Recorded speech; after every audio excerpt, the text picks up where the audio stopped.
name is Jason Kimes. I'm a sculptor from Laurel, Mississippi. As far back as I can remember, I was making some form of art. My earliest memories were drawing and painting, and as I got older, I took more classes that exposed me to more mediums. At my undergraduate university, when I took my first sculpture class, it was from Skip Van Houten, and he easily became a mentor for me because he introduced me to welding and large outdoor public work. The sketch on the wall was probably 10 years ago, I think, maybe, late one night. Yeah, it's just a cardboard box with a Sharpie.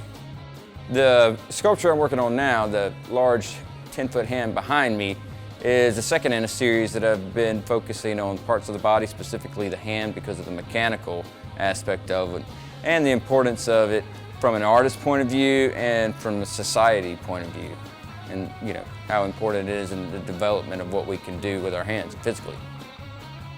The materials I use in the sculpture are all Cor-Ten small squares, and I start off with an 4x8 sheet of steel and cut it into all these thousands of tiny squares. So there's over 4,000 squares that make up the hand, and they're all individually welded together.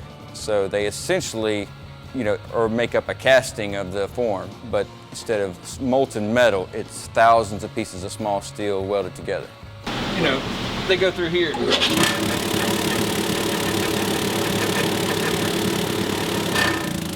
Like a big rock tumbler.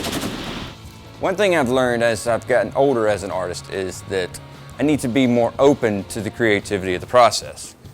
Instead of when I was younger, I would have an idea and feel like I have to commit myself to that idea and not diverge from it. I've learned that the creative process itself requires a certain amount of flexibility to be as productive as it can be.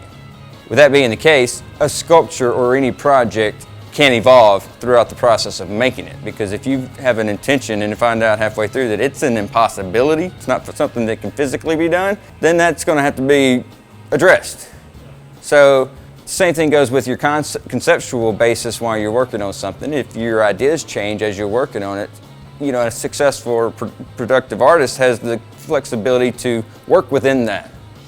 I'm happy making sculpture right now where I am and the way I'm doing it, and I only hope that potential of that increases and the possibilities continue to come, because if I could do this for the rest of my life, I couldn't be happier about that.